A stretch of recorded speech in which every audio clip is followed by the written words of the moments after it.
안녕하세요. 돈을 공부하는 남자 수페TV의 수페입니다.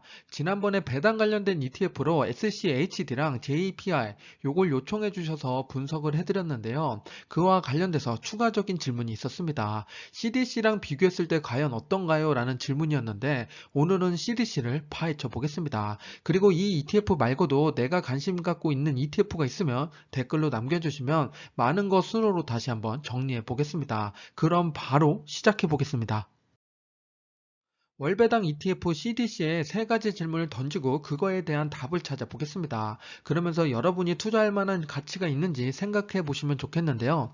첫 번째는 CDC ETF, 과연 운영사의 목적은 무엇인지 파헤치고, 두 번째, CDC랑 SCHD 무엇이 더 좋은지 요거 질문을 상당히 많이 해주셨는데요. 제가 생각한 정답을 한번 말씀드려 볼게요. 그리고 마지막 세 번째는 CDC랑 SCHD 뭐가 좋은지 모르니까 함께 투자하겠다 이런 분들도 계셨는데, 함께 투자할 때 어떻게 중복이 일어나는지, 그리고 S&P 500, SPY랑 투자했을 때도 어떤 효과가 있는지 파헤쳐 보겠습니다. 시작 전에 이런 영상을 계속 받아보고 싶으시다면 구독과 좋아요 그리고 따뜻한 공유 부탁드립니다. 여러분의 관심이 저를 행복하게 합니다. 감사합니다.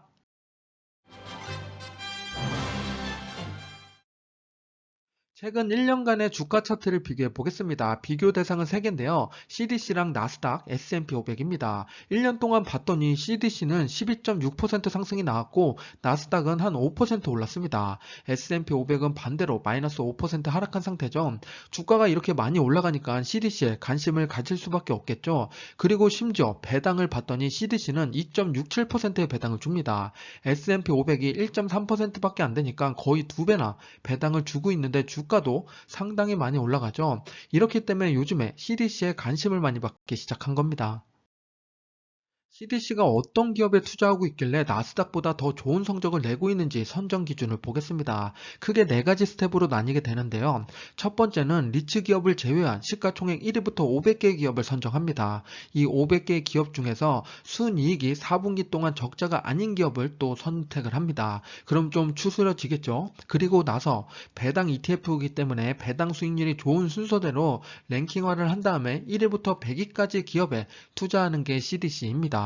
그런데 요 안에서 변동성이 적은 기업한테 가중치를 더 높게 평가를 합니다. 그래서 주가 변동폭을 적게 가져가려는 전략이죠. 그리고 마지막으로 하는 게 섹터별로 비중 25%를 넘지 않게 하고, 가장 중요한 거 현금이랑 주식 비중을 변동성을 가져갑니다. 주식을 계속 들고 있으면 주가 하락기에 방어가 잘 안 되죠. 일부 그때는 현금을 챙기는 로직을 가지고 있습니다. 그래서 하락을 방어하겠다는 이런 자세를 갖고 있는 ETF고, 이렇게 100개 기업에 투자하는 게 CDC ETF입니다. CDC가 투자하는 기업 중에 탑10 기업을 보겠습니다. 보시면 1위부터 10위까지인데 배당 기족주, 왕족주가 대부분 포진되어 있습니다. 펩시, 존슨앤존슨, 코카콜라도 여기 들어있고, 자산 규모를 봤더니 1.6 빌리언 달러, 생각보다 자산 규모는 크지 않습니다. 2014년도에 상장을 했고 보수는 0.35%를 차지하고 있습니다. CDC가 어떤 섹터를 담고 있는지 S&P 500이랑 비교해서 보겠습니다. 오른쪽이 스파이라고 S&P 500의 ETF인데요. 기술, 헬스케어, 금융주의 포지션이 큽니다. 그런데 CDC를 봤더니 유틸리티, 금융, 필수 소비재가 크죠. 그만큼 배당주에 포커스를 맞췄다고 볼 수가 있고, 특히나 요즘에 유틸리티가 많이 올라가고 있는데 CDC도 덩달아 주가 상승도 여기에서 나오는 겁니다. CDC 특징 중에 하나가 현금이랑 주식 비중을 로직에 따라서 변경하는 거죠. 그로 인해서 하락기에는 방어를 잘한다는 건데, 과연 잘 하는지 그리고 회복 탄력성은 좋은지 두 가지를 체크해 보겠습니다. 첫 번째는 미중무역 분쟁 때인데요. 2018년 12월에 빨간색을 보면은 S&P 500이 엄청나게 빠졌습니다. 그런데 파란색 CDC를 보면 거의 동일하게 빠진 걸 볼 수가 있죠. 이걸 보면은 하락기에 방어를 잘 못하는 모습입니다. 심지어 회복 탄력성을 보면 S&P 500은 시원하게 올라가는데 CDC는 그 회복도 좀 더딘 모습을 보여줬습니다. 그러면 이때만 이랬나 봐서 코로나19 때를 봤는데요. 2020년 3월입니다. S&P 500이 급락이 나왔는데 CDC는 방어를 잘하는 모습입니다. 그런데 안타까운 것 중에 하나는 회복 탄력성은 역시나 좋지 못한 모습을 보여주고 있는데요. 이 두 가지 사례를 통해서 회복 탄력성을 반추해 보면은 현금을 가지고 있었기 때문에 주가 반등했을 때 그 회복력은 상대적으로 낮았던 걸로 보입니다. 첫 번째 질문, CDC ETF 운영사의 목적에 대한 답을 해보면 우선 안정적인 월배당을 주고 있습니다. 순이익이 높은 기업, 그리고 배당 수익률이 좋은 거, 저변동성에 투자하기 때문에 배당을 꾸준히 주는 모습입니다. 그리고 주가 하락 시 손실방어를 얼마나 잘하나 봤는데요. 우선 손실 방어는 어느 정도 하지만 회복 탄력성 측면에서는 현금을 들고 있기 때문에 주가 상승 시기에는 오히려 회복을 잘 못하는 모습을 보여줬습니다. 두 번째로 넘어와서 CDC랑 SCHD를 비교해 보겠습니다. 표준이 되기 위해서 S&P 500을 같이 가지고 왔는데요. 투자하는 분야를 봤더니 역시나 다 다른 모습입니다. CDC는 유틸리티랑 금융에 포커스를 맞추고 있고 SCHD는 금융산업, 기술에 포진되어 있습니다. SPY는 S&P 500이니까 기술이랑 헬스케어에 많이 담고 있는데요. CDC랑 SCHD 배당률을 봤더니 2.67이랑 2.8 근소한 차이를 보이고 있는데 배당 성장률은 누가 더 좋고 주가 성장은 누가 더 많이 했는지 지금부터 비교해 보겠습니다. CDC가 상장 이후에 얼마나 주가 상승이 있었는지 비교해서 보겠습니다. 2015년도부터 지금까지의 차트인데요. CDC는 96% 상승을 했고 SCHD는 98%, S&P 500인 SPY는 113%의 상승을 합니다. 그런데 앞에서 S&P 500보다 CDC가 더 크게 상승했다고 말씀을 드렸죠. 그건 우리가 조심해야 될 것 중에 하나인데요. 이 구간만 쪼개서 보면 그런 결과가 나오게 됩니다. 2021년부터 지금까지의 차트를 보면 CDC가 36% 상승하고 SPY, S&P 500이죠. 19%밖에 상승한 것처럼 보이지 않습니다. 그러면 우리는 성장보다 지금 CDC가 더 많이 성장했다는 건데 이게 평범한 건지 혹은 자연스럽게 일어나는 건지 체크해 볼 필요가 있습니다.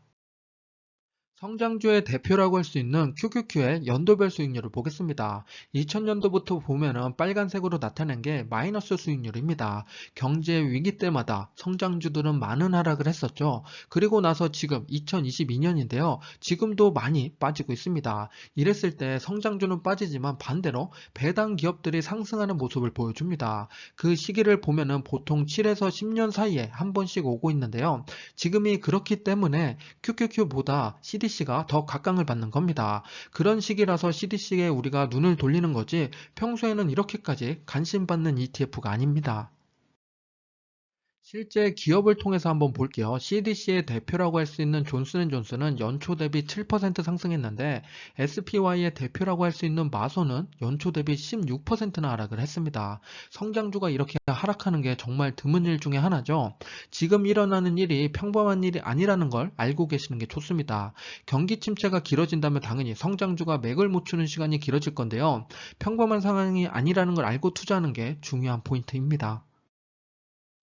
우리가 배당과 성장을 고르게 분배하는 게 중요한 건데 CDC가 정말 괜찮은지를 SCHD랑 비교해 보겠습니다. 7년간의 배당금을 얼마나 잘 지급했나 체크해 봤는데요. CDC는 연평균 배당 성장률이 9.5%고 SCHD는 11.6%입니다. 제가 SCHD를 좋아하는 이유죠. 성장성이 상당히 높습니다. 시뮬레이션을 통해서 한번 비교해 볼게요. SCHD를 1억을 투자했다면 지금 월 배당으로 20만 원을 받게 됩니다. 7년간의 과거 데이터 기준으로 앞으로 10년 뒤를 봤더니 자산이 4.3억으로 늘어나고 배당은 59만 원이 됩니다. 그런데 CDC로 투자하면 얼마나 늘어날까요? 우선 현재 기준으로는 19만 원을 받게 되고 7년간의 데이터를 기준으로 10년 뒤를 봤더니 자산은 4.2억, 한 1천만 원밖에 차이가 안 납니다. 그리고 배당을 받더니 월 56만원, 3만원 정도 차이가 나는데요. 이렇게 보면 배당도 그렇게 차이가 안 나고 CDC도 괜찮고 생각이 들 수가 있는데요. CDC는 월 배당이죠. 그리고 SCHD는 분기 배당입니다. 나는 매달 배당을 받고 싶다 하시는 분들은 CDC도 괜찮은 선택일 수가 있습니다. 그러면 월 배당 얼마나 잘 주는지 균일한지 한번 체크해 볼게요.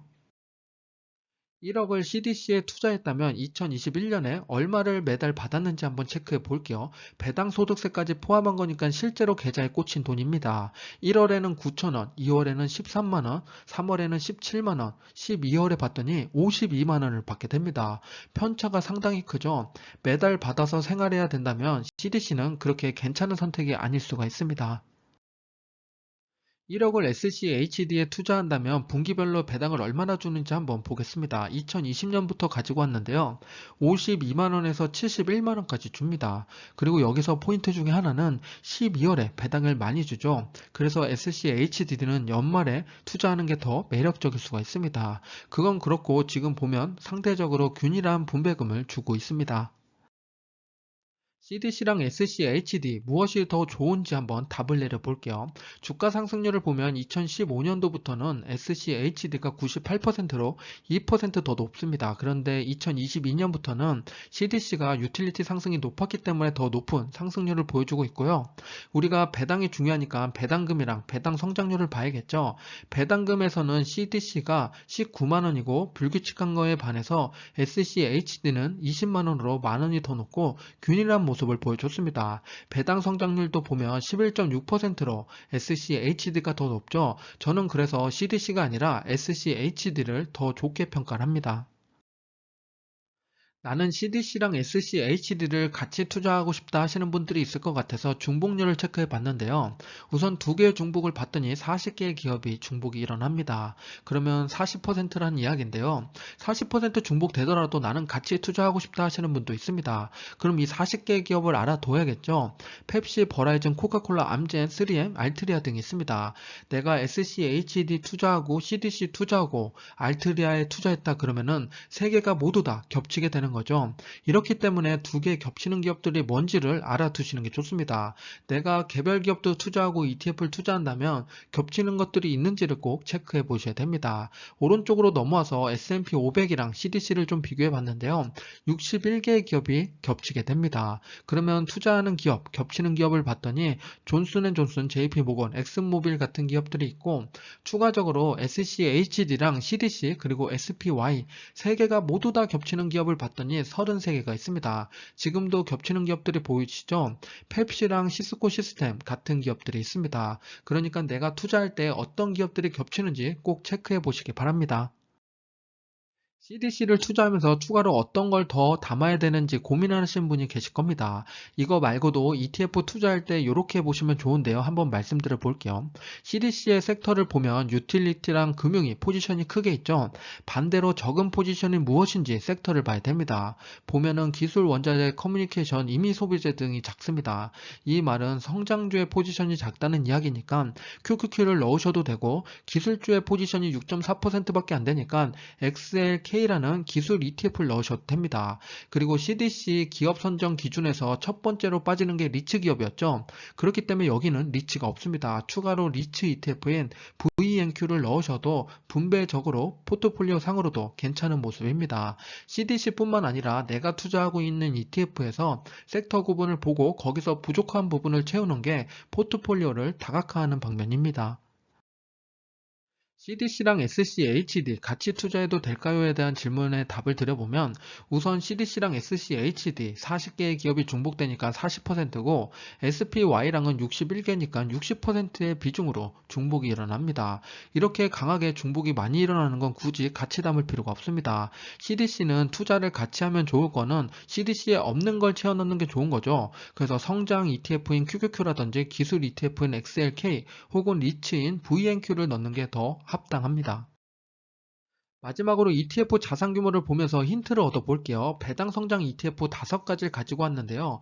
VIG를 봤더니 66빌리언 달러, 자산 규모가 어마무시합니다.